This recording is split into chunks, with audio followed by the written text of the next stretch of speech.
So I guess I'm gonna retire my blade attachment and my string trimmer and just use the string for the rest of the season. I don't know where the other piece went when it broke.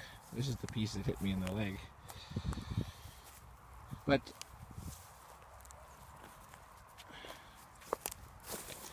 this is what we're dealing with. Constant stumps and stuff. I was hard on it. Pretty hard on the old blade. I would take and just chip. Some of these guys, you just keep at her. This I didn't do, of course, because my blade is broken. So what I only did with the string trimmer. But these things, like here, with the blade, you could hit it, you know, from all just different directions. And if it didn't cut, you would kind of shake it up and beat the ground, you know, from the, you know, kind of like a blender, and you would loosen that right up and you would get that right out, not cut it off maybe at the ground, get the whole thing right off and at the ground. So it was wonderful to do that, although it doesn't really matter. It's all going to get covered. This is a hole here. This is another battle we're fighting. You can see I put that little row there, and there's a little very lumpy, I don't know if you can see it on the video, that's it right there, little trench there, little trench there, little trench there. Then there was another trench here, and then there's a, you can see it there maybe, I don't know, like where this foot is and where this foot is. Whoops. You know, not 2 feet apart. There's probably a 2 inch, at least 3 inch rise. So that's what kind of precipitated this. We're just gonna, I'm not gonna argue with the neighbors, and not that we would argue or anything, but for now I'm just gonna, where that first dip is where I'm gonna fill in with this, like I say, wet bedding. Nice and thick. And we'll fight the battle with the grass here. I'll cut some his grass, whatever, you know, some of his weeds. We'll figure out where the property line is. Eventually, hopefully it won't matter. But we don't want to, it's not worth causing problems over a few square meters here. We'll just, and then because I started this, I need, this is a little path. I get my little motorcycle tractor through there anyway to bring, the idea is, of course, this 12 inches of wet bedding is gonna in 3 years gonna produce about a ½ inch or a ¼ inch of soil, so that's not gonna fix the dip. But I tromped it down nice. Well, I mean, whatever, I could have a full-time tromper here working, just tromping it down. But like I say, I'll put that down and then we'll let it get wet as much as we can here, go and do other things. And then I'll put, you know, that's why we don't want to go too wide at any one given time with this whole process. It's a little piece of strip at a time with the idea of making a larger square. We'll put, you know, 4 or 6 inches of better manure on top of that. And then that, when it rains again, it can trickle down into this. That'll rot down to nothing. Beautiful. The chips, you can make really good dirt here in Hungary in 4 months, 3 or 4 months, from almost fresh, less than a month old horse manure. So it's pretty amazing. So we'll plant that, or lay that down, plant in that, but of course it'll be 4 or 6 inches, 8 inches is suggested for potatoes. The idea, this is basically just an underbed bed, kind of a little filler leveling agent, just good stuff. Plant in the manure on top of that, and then it's recommended at least 8 inches. So I don't like to go that deep right off the top, because it is fresh chips too. And then so next spring I'd have to dig down to plant the taters. So I'm just going to put 4 or 6 inches, and then I'll sprinkle more on top. Hopefully we can time it right. Just, I don't know, right, I don't know what would be best. Right after planting or after the taters come up a bit. I don't know. We'll see. But the thing is, without the chips, the manures would take 2-3 years. Even sheet composting at 4, 5, 6, 8, 10 inches deep, just letting it exposed to the air or whatever, however you want to describe it, just laying it out. It's basically unchanged in 6, 8, 12 months. You know, there's nothing really happens. There is something happen, but it's so slow. It's, I don't know, 3 or 4 months compared to 3 or 4 years, whatever that is. 12 times faster, the decomposition process. And the worms, we'll look at some of my other stuff I've done before, but we're getting mycelium, we're getting earthworms, we're getting, I really kind of fired up about the oats, the accidental oats. There's a key, I think, getting some roots into the manure right away in your first 3 or 4 months is a big help. So anyway, here's our our blade trimmer is retired for the season. So anyway, yeah, so like I said, I wasn't planning on doing this potato field. So when I went there, I discovered I needed to take the bedding away first to get out the good manure.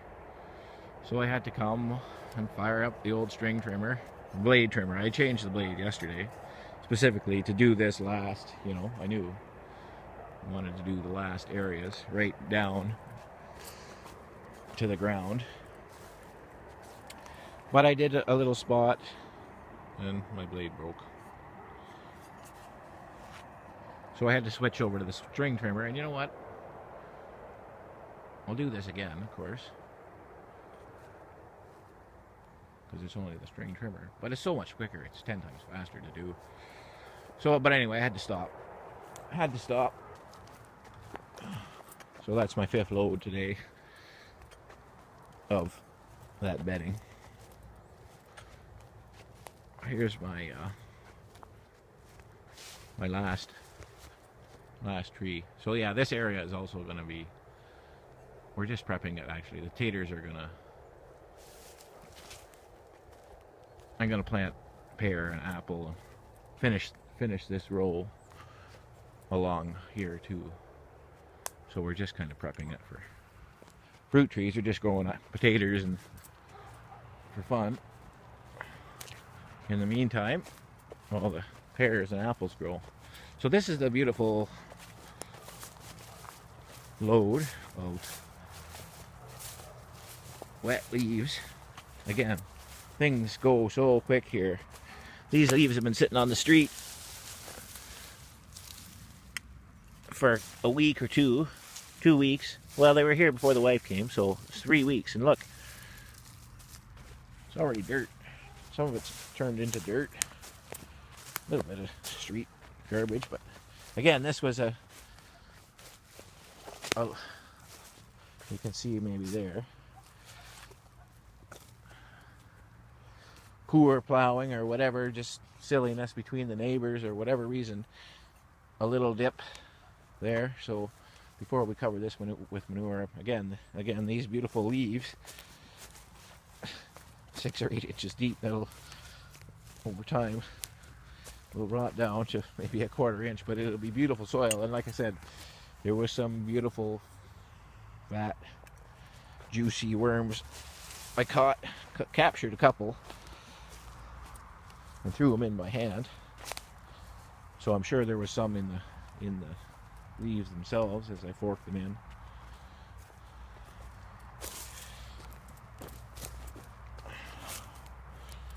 Beautiful stuff. Should have been on top of the manure, but whatever. It's all the same. Just get it down, folks. Get some stuff. Get it down. Get a garden going. You're gonna be hungry soon if you don't.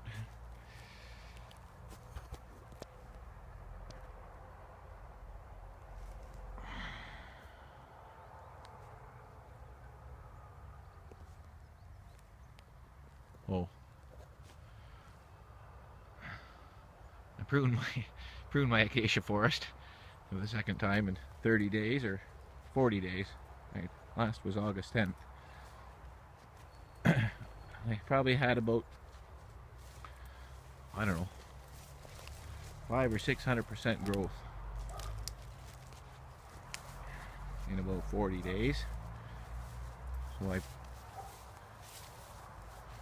gave them a little light pruning just with my hand. I should get this actual pruners out and finish the job.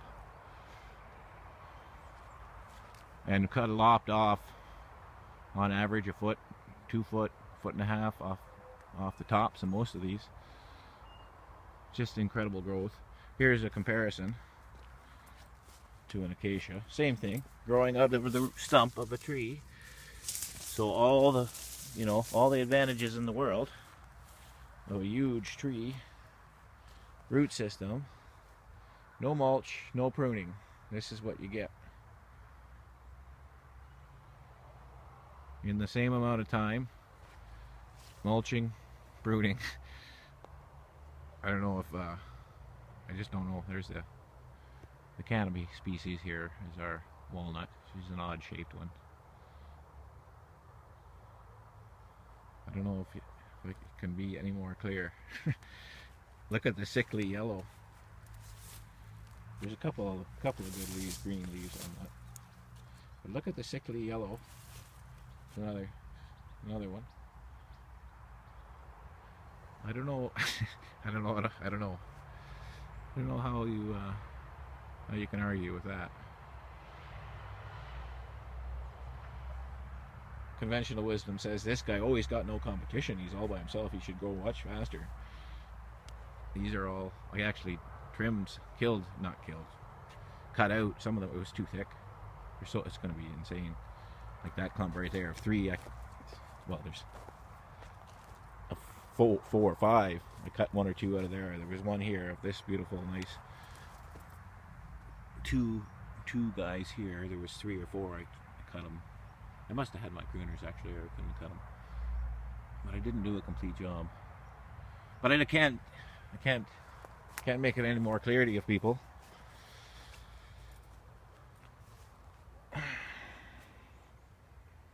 After mulching, after pruning, there's nothing like mulching. But for a tree, for a tomato plant, for a grapevine, that guy, he wasn't pruned, but he was mulched. That's about the same. So these guys, had they not been pruned, I pruned 1.5 feet, well, let's say average 1.5 feet off each one of these guys. Twice off the top, and they're 1.5 feet or foot at least taller than this guy who was mulched alone. And there's an unmulched, unpruned.